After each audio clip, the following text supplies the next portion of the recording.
नमस्कार, मैं सुबोध मंडल आज आप लोगों के सामने विद्यापति पदावली, जिसका संपादन डॉक्टर नरेंद्र झा ने किया है, उसका 15वां पद व्याख्या के लिए, विश्लेषण के लिए लेकर आपके सामने उपस्थित हुआ हूँ। 15वां पद जो है वह इस प्रकार है। सजनी अपरूप पेखल रामा, सजनी अपरूप पेखल रामा, कनकलता अवलंबने उगल, हरिणहीन हिमधामा, नयन नलीन दऊ अंजने रंजित, भौं विभंग विलासा, चकित चकोर जोर विधि बांधल, केवल काजर पाशा, गिरिवर गरुव पयोधर परसित, गिम गजमोतिम हारा, काम कुंभ भरी कनक शंभु परी, काम कुंभ भरी कनक शंभु परी, ढारई सुरधुनि धारा, पैसी पयाग याग शत यागई, पैसी पयाग याग शत यागई, सोई पावई बहुभागी, विद्यापति कह गोकुल नायक, गोपी जन अनुरागी। इस पद को समझने के पहले इसके कुछ कठिन शब्दों के अर्थों को देख लें। सजनी सखी के लिए, सहेली के लिए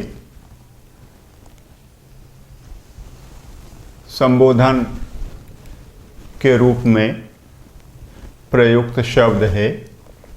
अपरूप, अपूर्व, जो पहले नहीं हुआ हो। पेखल मतलब प्रेक्षण किया, देखा।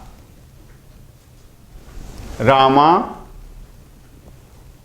नायिका, कन्या, बाला, सुंदरी, राधा,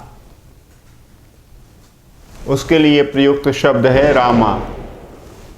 कनकलता, कनकलता स्वर्णलता, सोने की लता। अवलंबने, अवलंबन पर, उगल, उगा। हरिणहीन, हरिणहीन अर्थात निष्कलंक, बेदाग। हिमधाम, हिम के जो धाम हैं, शीतलता के जो पुंज हैं, स्रोत हैं, आश्रय हैं।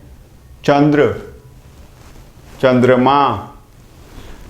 नयन नेत्र, नलिन कमल, दऊ दो, अंजने अंजन में, काजल में, रंजित रंगे हुए। भाऊ, भाव, विभंग विशेष रूप से सुसज्जित। विलासा सुशोभित। चकित चौंके हुए। चकोर चकवा पक्षी, जोर जोड़ा।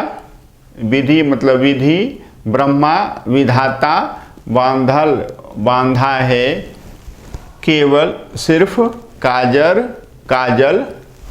अंजन पाशा मतलब पाश से, बंधन से, डोरी से, रस्सी से। पाशा माने पाश, बंधन, डोरी, रस्सी। गिरिवर श्रेष्ठ पर्वत। गरुव यह विशेषण भारी के लिए है, सुपुष्ट के लिए है, और यह पयोधर का विशेषण है, उरोज का विशेषण है। गरुव भारी, सुपुष्ट उन्नत, पयोधर उरोज परसित स्पर्शित। गिम मतलब ग्रीवा, कंठ, गला, गर्दन। गिम मतलब ग्रीवा, कंठ, गला, गर्दन। गज मोतिम, गज मुक्ता, गज मोतियों की। हारा मतलब माला, हार। काम, कामदेव, काम अर्थात कामदेव। कुंभ मतलब घड़ा, भरी मतलब भरकर। कनक शंभु, स्वर्ण के शिव। परी, परी मतलब ऊपरी।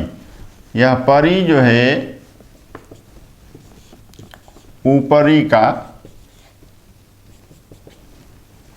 विकसित रूप है, ऊपरी, ऊपर में। तो इसी से यह जो है अपभ्रंश में ऊपरी से परी हो गया है। और ढारई, ढार रहे हैं। सुरधुनी, सुरसरी, गंगा, देव नदी। धारा प्रवाह, उसकी धारा। पैसी मतलब प्रवेश कर, पैसी। प्रविशी,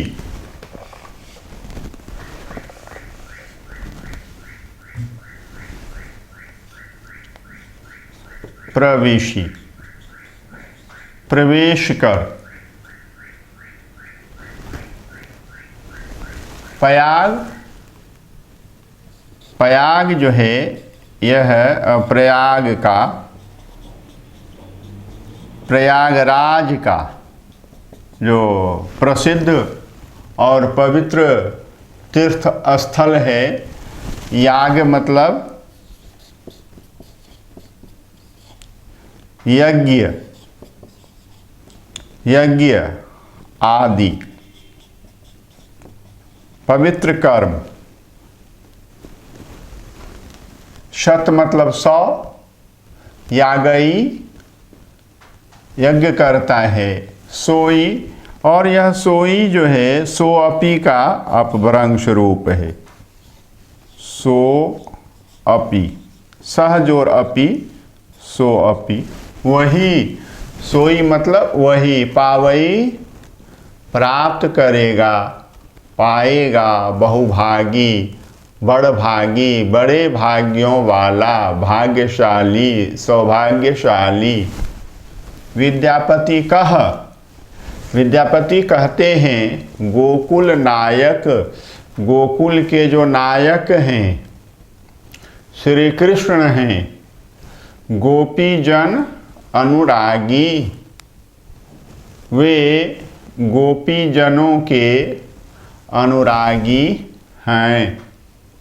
और दूसरा है यह कि गोपी जन भी जो हैं गोकुल नायक के अनुरागी हैं। गोकुल नायक से गोपी जन अनुराग करती हैं।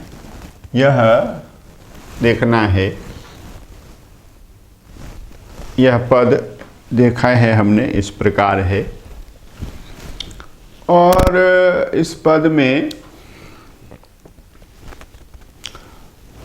दो महत्वपूर्ण बातें हैं। एक महत्वपूर्ण बात यह है कि एक सखी दूसरी सखी से नायिका रामा, सुंदरी, बाला, कन्या, राधा के अपूर्व सौंदर्य को देखकर दूसरी सखी से उसका वर्णन करती है। यह ध्यान में रखना है। एक नारी दूसरी नारी से, एक कन्या, एक लड़की सुंदरी जो अपूर्व है, ऐसी सुंदरी पहले नहीं देखी गई है उसकी सुंदरता का, उसके सौंदर्य का वर्णन करती है। और यह नारी मनोविज्ञान के स्वभाव के सर्वथा अनुकूल है। यह सामाजिक विमर्श है कन्या की सुंदरता, और यह कि ऐसी सुंदर कन्या को सुयोग्य वर मिलेगा अथवा मिलेगा तो वह कौन होगा और कैसा होगा। बेमेल विवाह, अनमेल विवाह समाज का एक बहुत बड़ा सत्य है, और इस पद में कविवर विद्यापति दो नारियों की बातचीत के माध्यम से इसी सत्य तथ्य को रेखांकित कर रहे हैं। यह ध्यान में रखना है। एक नारी दूसरी नारी से एक लड़की के सौंदर्य का वर्णन कर रही है, नारी नारी के सौंदर्य का वर्णन करे, यह असंभव तो नहीं लेकिन कठिन अवश्य है। यह भी एक मनोविज्ञान है। और दूसरा तथ्य यह है कि सुयोग्य कन्या को सुयोग्य वर नहीं मिलता रहा है। इस विमर्श की ओर भी कविवर विद्यापति ने ध्यान आकर्षित किया है। पहले पद को देख लें, समझ लें।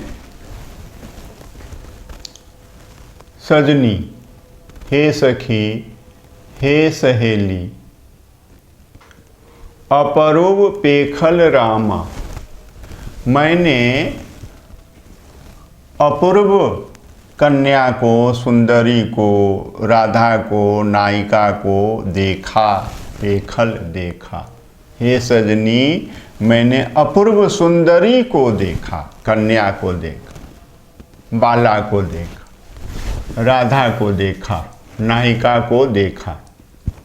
और कनकलता के समान, कनकलता में एक तो नायिका के सोने जैसा रंग का वर्णन है कनक, और लता दुबली पतली छरहरी काया का, देह का वर्णन है। कनकलता उपमान है जो नायिका के गोरे रंग और उसके दुबले पतले छरहरे होने के उपमेय के लिए प्रयुक्त हुआ है। और इस कनकलता का अवलंबन पाकर उगा हुआ है। क्या उगा हुआ है? हरिणहीन हिमधामा, हरिणहीन बेदाग निष्कलंक हिमधामा, हिम शीतल चंद्रिका को बिखेरने वाला, विकीर्ण करने वाला चंद्र, चंद्रमा, चांद, जिसे देखकर सबका हृदय शीतल हो जाता है, प्रसन्न हो जाता है, जुड़ा जाता है, ऐसी चंद्रिका चंद्र की है, वैसी ही सुंदरता इस रामा के मुख की है, चेहरे की है। हिमदामा भी उपमान है जो नायिका के मुख उपमेय के लिए प्रयुक्त हुआ है। हरिणहीन चंद्रमा सकलंक है, उसमें दाग हैं, धब्बे हैं, परंतु नायिका का मुख जो है, चेहरा जो है, वह हरिणहीन है, निष्कलंक है। निष्कलंक से यह तात्पर्य नहीं है कि उसके चेहरे में कील मुहांसों के दाग भरे हुए हैं, चेचक के दाग भरे हुए हैं और घाव आदि के दाग भरे हुए हैं, कटे फटे के निशान हैं, ऐसा अर्थ नहीं लेना है। वह भी है, सुंदरता में ऐसा भी सम्मिलित है कि ये सब दाग बिल्कुल नहीं हैं। और दूसरा जो सबसे बड़ा अर्थ है कि वह रामा जो है निष्कलंक है, उस पर चरित्र का कोई दोष नहीं है, वह सचरित्रा है, वह चरित्रवती है। यह ध्यान में रखना है। शीलवती है, शुद्ध आचरणा है। तो यह हरिणहीन का ध्यान में रखना है, निष्कलंक का जो अर्थ है। और अपूर्व सुंदरी को मैंने देखा, कनक की लता के समान उसके शरीर का रंग गोरा था, दुबला पतला था, शरीर छरहरा था और उस दुबले पतले शरीर के अवलंबन को पाकर के निष्कलंक चंद्रमा जो है उस पर उगा हुआ था। नयन नलीन दऊ अंजने रंजित, उसके जो नयन थे वे नलिन के समान, कमल के समान क्या थे? सुंदर थे, आकर्षक थे, कोमल थे। और दोनों नेत्र नायिका के, रामा के कमल के समान सुंदर, आकर्षक और कोमल थे और अंजने रंजित, काजल से रंगे हुए थे। भौं विभंग, और भौहें जो थीं विशेष रूप से काटी छांटी हुई थी, सजाई संवारी हुई थी। विभंग और विशेष रूप से काटी छांटी गई, सजाई संवारी गई, सुसज्जित भौहें, विलासा, सुशोभित हो रही। उसके कमल के समान काजल से रंगे हुए सुंदर नेत्रों के ऊपर जो विशेष रूप से संवारी गई भौहें थीं, वे अत्यंत ही सुशोभित हो रही थी। और उसके नयन कैसे थे?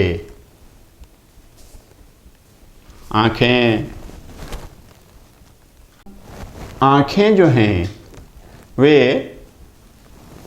सजीव होती हैं तो चंचल होती हैं, प्रस्तर की होती हैं तो अचंचल होती हैं, स्थिर होती हैं, उनमें गति नहीं होती है। पत्थर की बनी हुई आँखों में गति नहीं होती। और आँखें सजीव हैं तो चंचल होंगी, और वे आंखें जो हैं, दोनों आंखें चकोर के जोड़े के समान थी, चकित चकोर के जोड़ों के समान थी। आंखें मानो चौंके हुए चकोर पक्षी का एक जोड़ा हो। दोनों आंखें उसकी सुंदर थी, सही सलामत थी। विधि बांधल, विधि ने, ब्रह्मा ने, विधाता ने क्या किया था? बांध रखा था केवल काजर पाशा।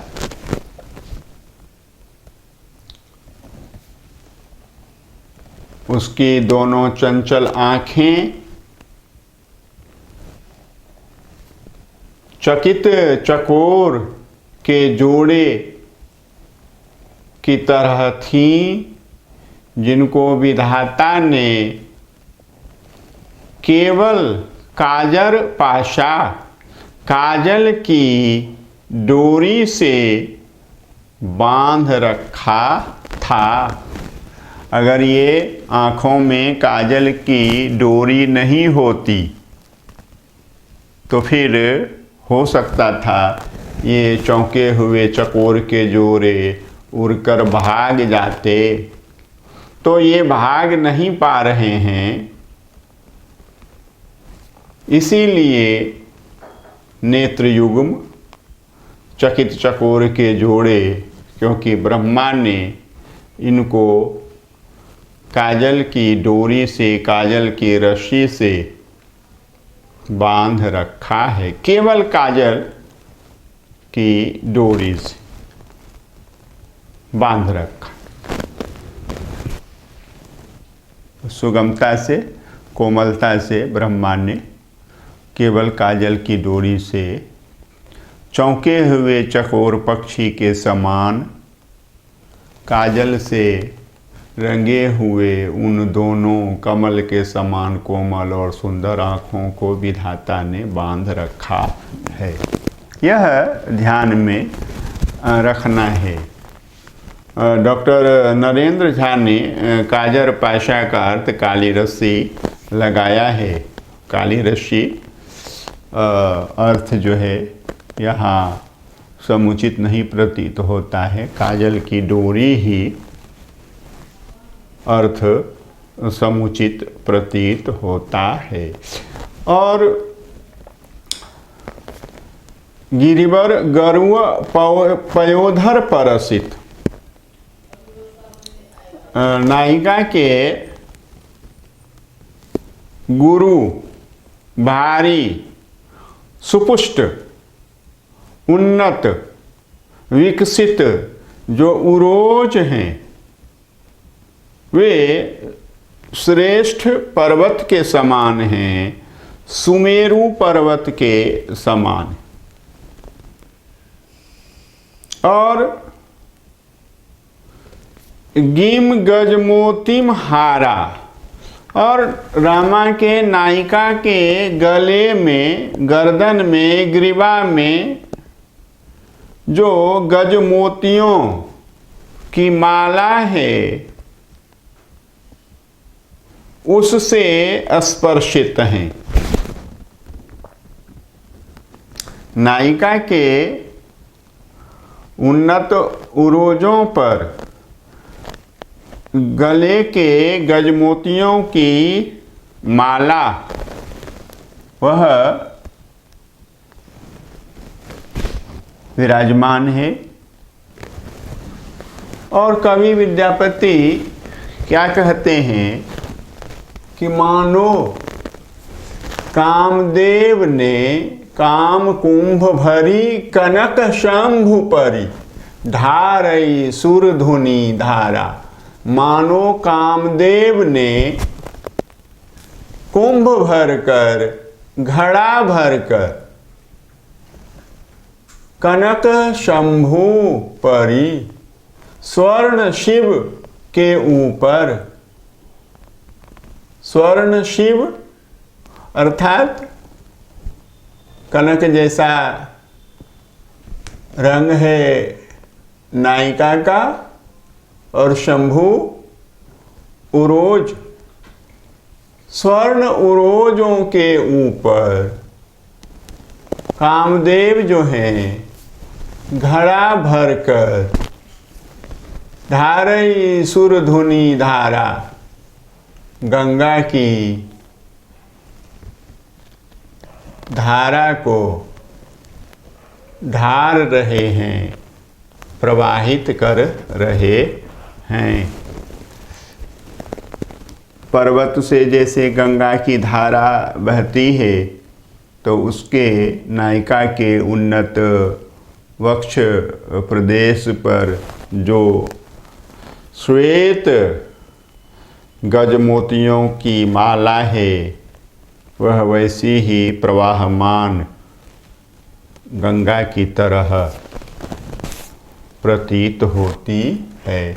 यह ध्यान में रखना है। ऐसी वह अपूर्व सुंदरी जिसको एक नारी देखती है दूसरी नारी से और उसकी अपूर्व सुंदरता का वर्णन करती है। वह कहती है, पैसी पयाग याग शत यागई, सोई पावई बहु भागी। कि प्रयागराज में प्रवेश कर, बैठ कर, आसन जमा कर, धुनी रमा कर, याग शत यागई, जो 100 यज्ञ करेगा, सोई पावई बहुभागी, वही बड़ भागी बहुभागी ऐसी रामा को पावई प्राप्त करेगा। विद्यापति कह गोकुल नायक, और विद्यापति कहते हैं कि गोकुल के जो नायक हैं श्री कृष्ण हैं, गोपी जन अनुरागी, वे गोपी जनों से अनुराग रखते हैं, गोपी जनों से प्रेम रखते हैं, तो क्या रामा से प्रेम नहीं रखेंगे? अर्थात रामा से भी प्रेम अवश्य रखेंगे। यह है, यह हमने देखा है विद्यापति के 15वें पद को अच्छी तरह से समझा है कि एक नारी अपनी सहेली से एक अपूर्व सुंदरी लड़की के सौंदर्य का वर्णन कर रही है और वह विमर्श कर रही है ऐसी सुयोग्या लड़की के लिए सुयोग्य वर मिलेगा नहीं मिलेगा, कैसा होगा, तो उसके लिए सुयोग्य वर तो गोकुल नायक श्री कृष्ण ही हैं, जो गोपी जनों से अनुराग रखते हैं। तो वह या वही इस नायिका से, इस सुंदरी से अनुराग रखेंगे, प्रेम रखेंगे और वही बड़भागी होंगे और उसको प्राप्त करेंगे। तो विद्यापति अपने पदों में बार बार इस विषय को उठाते हैं और नायिका के प्रति, बाला के प्रति, कन्या के प्रति एक चिंता प्रकट करते हैं कि उनके लिए सुयोग्य वर जो है समाज में नहीं मिलता रहा है। आज हमने इस 15वें पद को देखा है, पढ़ा है, समझा है। आप भी मनोयोग पूर्वक इस पद को पढ़ेंगे, समझेंगे और अपने विकास का मार्ग प्रशस्त करेंगे। इन्हीं शुभकामनाओं के साथ बहुत बहुत धन्यवाद।